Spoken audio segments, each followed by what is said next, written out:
欢迎来到卢叔讲经典，一句经典道尽人生，读懂变化，看清人生。在很久很久以前，北印度的迦毗罗卫国，城墙并不高，却被层层礼法与期待包围。那是一个王权与宗教并存的年代，人们相信命运早已写好，只要顺着走便能安稳一生。净饭王的王宫里灯火终年不熄。那一夜，王后摩耶夫人做了一个异样的梦，梦中一头白象从天而降，轻柔而安静，像光一样融入她的身体。醒来之后，她的心异常平静，仿佛某种深远的变化已经悄然发生。不久之后，王子诞生了。孩子一落地，便显得与众不同。传说中，他向四方各走7步，脚下生莲。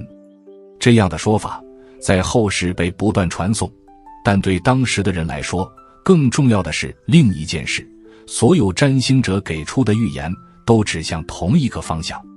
这个孩子若留在王宫，将成为转轮圣王；若离开王宫，将觉悟世间真理。净饭王听后，心中只留下一个选择，他不愿自己的儿子走向未知与孤独，于是下定决心，要让王子一生不见痛苦，不闻死亡，不处衰老。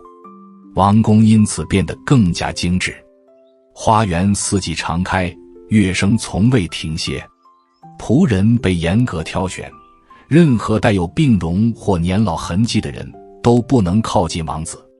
关于生离死别的词语在这里仿佛不存在。王子被取名为悉达多，他聪慧敏感，对万物充满好奇，却始终生活在一个被精心过滤过的世界里。他学会骑马、射箭、礼仪、治国之道。老师们称赞他的才智，群臣期待他的未来。表面看来，他拥有一切：地位、尊重、财富、爱。然而，悉达多心中却时常浮现一种难以言说的空缺，那不是对物质的渴望，而是一种无法安放的疑问。他看着宫中的欢笑，却隐约感觉到那些笑声并不长久。有一天，他向父王提出一个请求，希望能出城看看。净饭王心中一惊，却无法拒绝。他命人彻底清理道路，驱赶所有可能带来不安的景象，只留下整洁与喜悦。王子的马车缓缓前行，城门之外是他从未真正接触过的世界。然而，命运从不因遮掩而消失。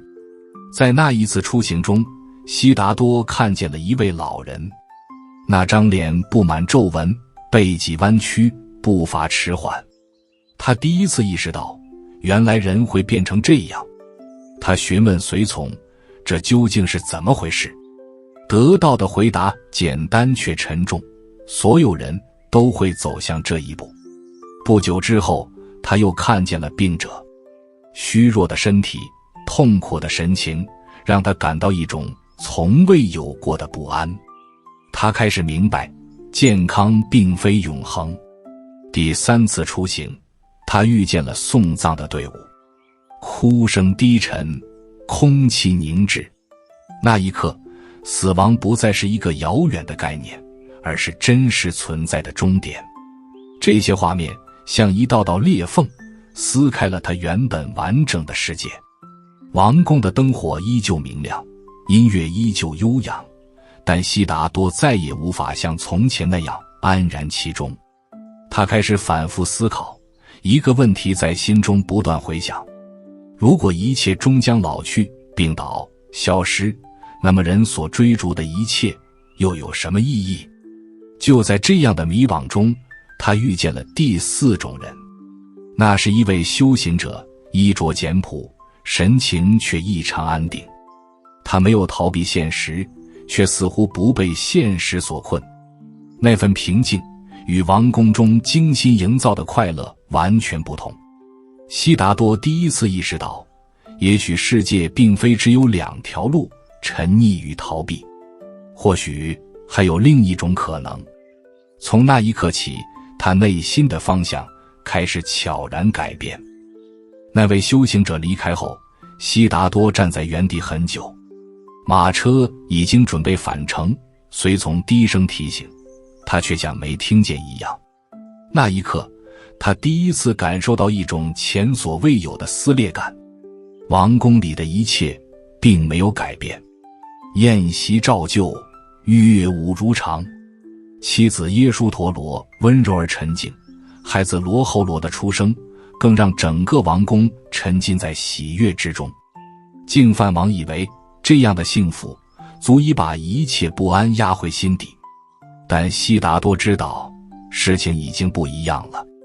夜深时，他常独自坐在窗前，看着月光落在庭院的树影上，那些影子白天看不见，夜里却清晰无比。他忽然明白，痛苦并不是不存在，只是被光遮住了。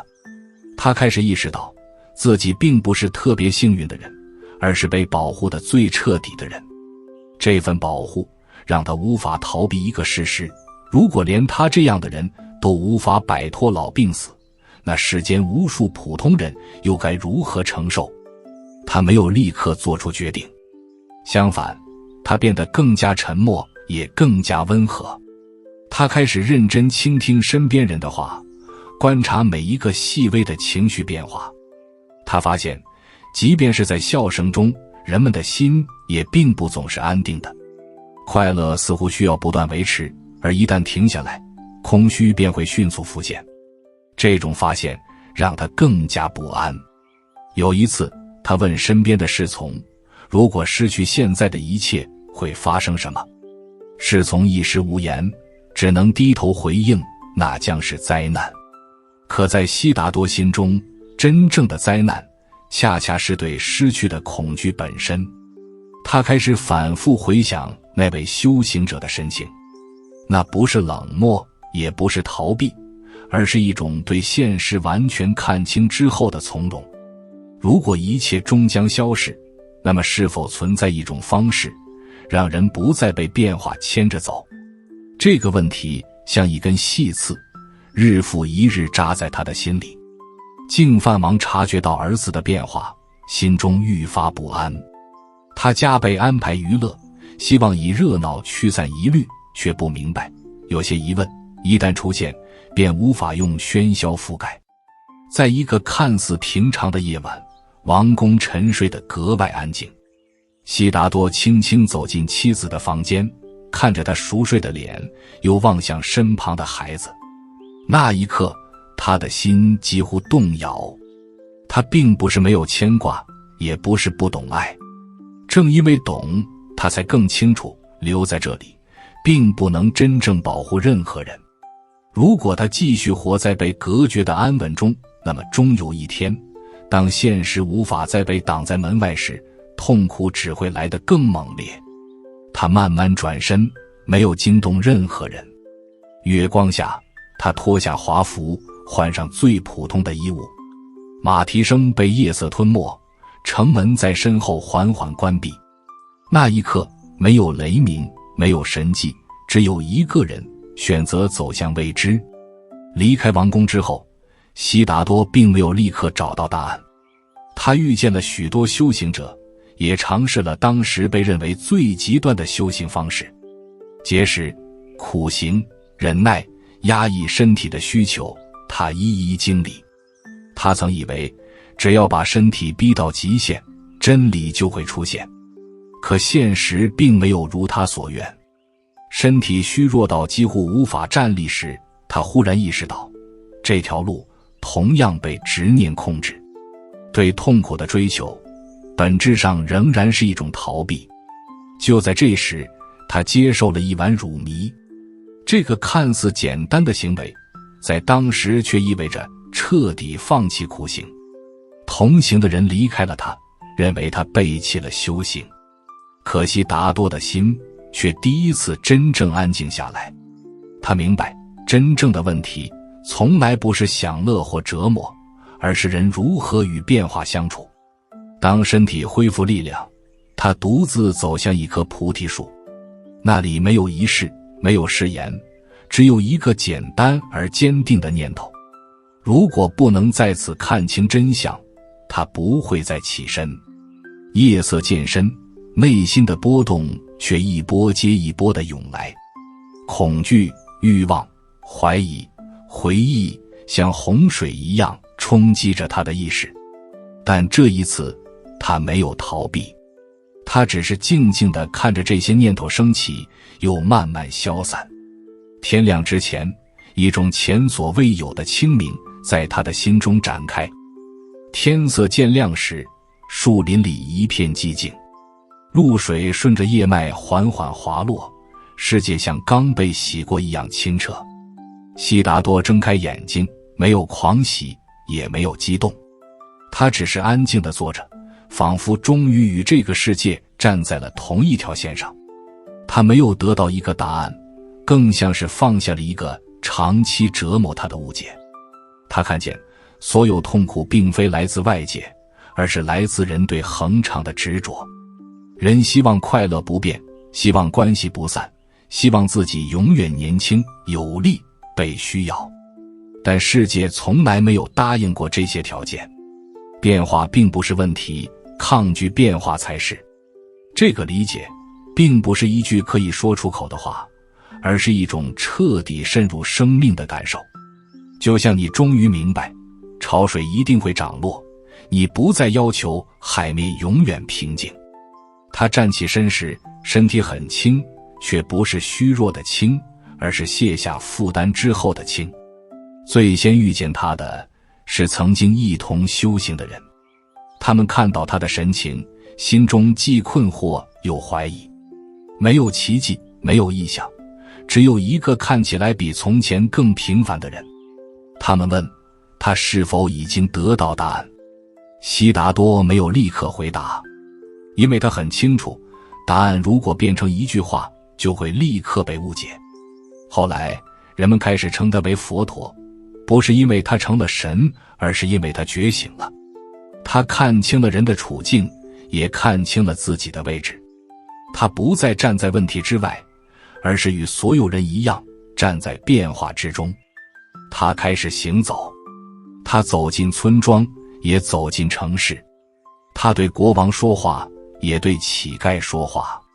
他从不要求别人相信他，更不要求别人崇拜他。他只是不断重复一件事：你可以观察你的痛苦，不是逃离，不是压抑，而是看清。有人听完之后感到安心，也有人听完之后感到不安，因为他所说的并不是安慰，而是真相。真相往往让人失去依靠。有人问他，如果一切都会变，那努力还有什么意义？他回答，正因为会变，选择才重要。如果人生是一条不会改变的直线，那所有决定都无关紧要。正是因为结果无法保证，人必须为当下的行为负责。这不是宿命论，而是一种极其清醒的自由。随着时间推移，追随他的人越来越多。他们来自不同背景，有人曾是战士，有人是商人，有人是失去一切的普通人。他们带着各自的疑问，却发现佛陀并不急着给答案。他更常做的是让人停下来，看清自己正在做什么。你为什么愤怒？你为什么害怕？你为什么一定要赢？这些问题没有标准解法，却能让人第一次真正面对自己。但并不是所有人都喜欢这样的教导。有些人觉得他太冷静，有些人觉得他破坏了原本稳定的秩序。因为当一个人不再盲目追逐欲望，也不再被恐惧驱使，他就不容易被控制。佛陀知道这一点，却从不辩解。他清楚，任何真正有力量的思想都一定会引起不安。他并没有试图改变世界的运作方式，也没有建立宏大的体系。他所做的只是不断提醒人们一件被遗忘的事。你可以选择不被念头牵着走，这个选择看似微小，却彻底改变了一个人看待生命的方式。时间一年一年过去，佛陀的身体也逐渐衰老，他从不回避这件事。他让身边的人看到，觉悟并不意味着脱离生老病死，而是与他们和平共处。当疼痛出现时，他感受疼痛；当虚弱到来时，他接受虚弱。他用自己的存在证明了一件事：智慧不是逃离人性，而是完全进入人性。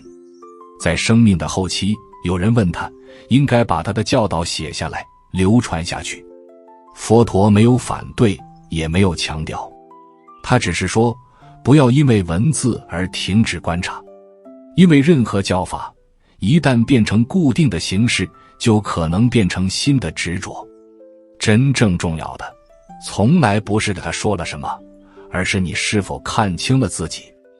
佛陀晚年的时候，身边的人越来越多，他的名声已经传遍各地，但他的生活却变得越来越简单。他不再远行，只在熟悉的地方停留，重复着那些早已被听过无数次的话。可他并不觉得厌倦，因为他知道每个人听到的并不是同一句话。同样的教导，有人听见的是安定，有人听见的是不甘，有人听见的是逃避不了的现实。佛陀从不试图纠正这些反应，他明白，人只能在准备好的时候听懂自己需要的部分。有一次，他生病了，疼痛持续了很久，弟子们焦急不安，甚至有人开始恐惧失去他之后该怎么办。他们问，既然已经觉悟，为什么还要承受这些？佛陀只是平静地看着他们，他没有用大道理回应，而是用自己的状态回答了这个问题。因为觉悟并不是不再痛苦，而是不再被痛苦定义。他的身体会衰败，这是事实，但他的心没有因此慌乱。他没有要求生命延长，也没有抱怨即将到来的终点。他清楚，结束本身就是变化的一部分。临近生命最后的日子，他对身边的人说，不要依赖任何外在的权威，包括他本人。不要把他的形象变成信仰的对象，更不要把他的教导变成不能质疑的规则。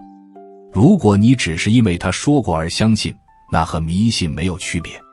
真正重要的是，你有没有在自己的生活里看清那些反复出现的模式。你是如何面对失去的？你在害怕什么？你为什么明明知道会后悔，却还是做了同样的选择？这些问题，没有人能替你回答。